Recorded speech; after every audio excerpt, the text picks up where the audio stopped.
ఈరోజు మనము చింత చిగురు ఎండు చేప కర్రీ చేసుకుందామండి. ఇది చాలా స్పైసీగా పుల్ల పుల్లగా చాలా చాలా బాగుంటుంది.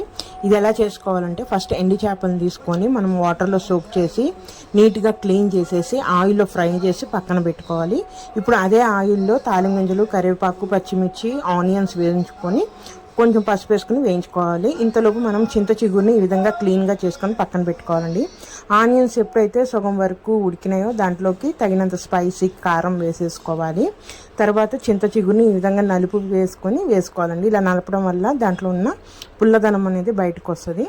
ఈ చింత చిగురు వేసి బాగా కలిపేసేసుకొని మనము కొంచెం వాటర్ పోసేసి, ఎందుకంటే ఆకు ఉడకాలి కాబట్టి కొంచెం లైట్గా వాటర్ పోసి ఇందాక వేయించి పెట్టుకున్న ఆ ఎండు చేపలను కూడా దీంట్లో వేసేసుకోవాలండి.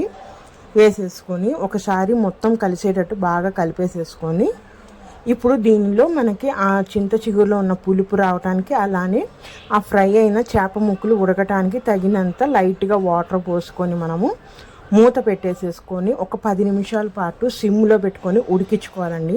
ఇలా ఉడికించుకోవటం వల్ల ఆ ఫిష్ అనేది బాగా ఉడుకుతుంది. ప్లస్ ఆ చింత చిగురులో ఉన్న పులుపు అనేది కర్రీలోకి వచ్చేసి కర్రీ మంచి టేస్టీగా పుల్ల పుల్లగా స్పైసీగా చాలా బాగుంటుంది. మనకి రైస్లోకి కూడా చాలా బాగుంటుందండి. ఈవినింగ్ వేడి వేడి అన్నంలో కనుక వేసుకుంటే చాలా టేస్టీగా ఉంటుంది.